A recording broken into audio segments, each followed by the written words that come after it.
तो देखो भाई, एक बार फिर से आप लोग समझने का प्रयास करिए। एसिड, बेस और साल्ट के अंतर्गत आज हम क्या बता रहे हैं आपको? Hydrogen ion concentration and pH value.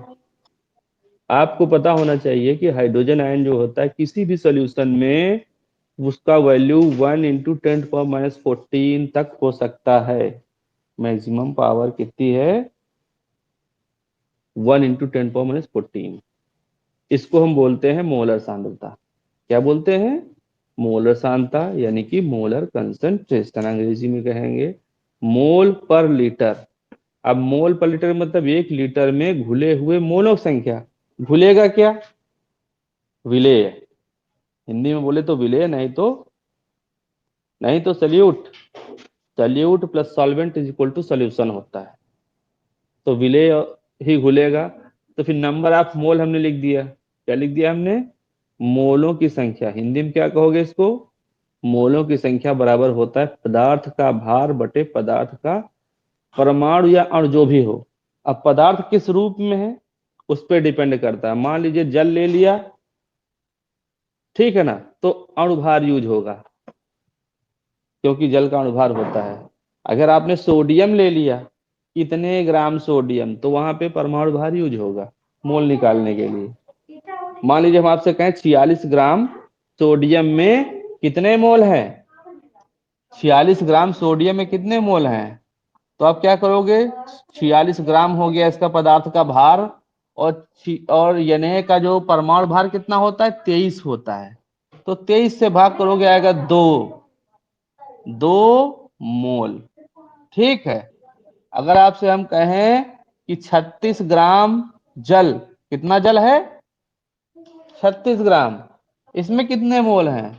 तो आप करोगे जल का भार बटे जल का अणुभार। जल का अणुभार कितना होता है? H2O। इसका O का हो गया 16, H का हो गया 2, कितना हो गया? 18। भाग करोगे, आएगा 2 मोल। देख रहे हो ना? तो यहाँ पे देखिए हमने अणुभार यूज किया, क्योंकि अणु था, जल है, अणु रूप में होता है, अणुभार यूज हो गया। और जो चीज परमाणु रूप में होती है उसका हम क्या करते हैं? परमाणु भार इस्तेमाल करते हैं। समझो, समझने के लिए हमने ये बात आपको बताई। बोलो, मेरी बात समझ में आ रही है यहाँ तक? तो नंबर ऑफ मोल्स वाली बात आपको समझ में आ गई कि पदार्थ का भार बटे पदार्थ का अणु या परमाणु भार जो भी है ना, वेट ऑफ सब्सटेंस बटे मॉलिक्यूलर या एटॉमिक वेट। अब आगे क्या होता है? वैज्ञानिक सोरेनसन एक थे, उन्होंने 1909 में क्या बताया?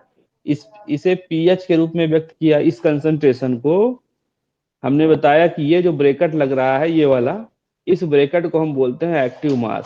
एक्टिव मास का मतलब क्या होता है? सक्रिय द्रव्यमान। ये भी आप आगे पढ़ोगे, अभी तो नहीं पढ़ो, लेकिन आगे आपको ये पढ़ने को मिलेगा। ठीक है ना? तो एक्टिव मास शब्द आगे आप मिलेगा आपको। इसी को अगर ये इस ब्रैकेट में लिखा हुआ है, तो आप समझ जाओ कि शॉर्टकट में वो मोलर कंसंट्रेशन के बारे में बात कर रहे हैं। वो कोई भी चीज हो सकती है, H प्लस के अलावा दूसरा भी कुछ हो तब भी चलेगा। हाँ बोलो, कुछ कह रहे हो? हाँ पूछिए। इलेक्ट्रोप्लेटिंग का मतलब ये है, अरे एक सेल होता है जिसको बोलते हैं वैद्युत अपघटनी सेल। क्या बोलते हैं? वैद्युत अपघटनी सेल।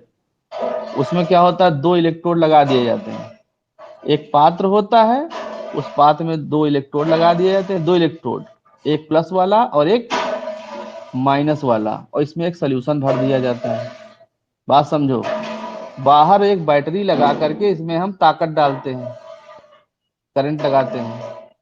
बात समझो, मेरी बात समझिएगा।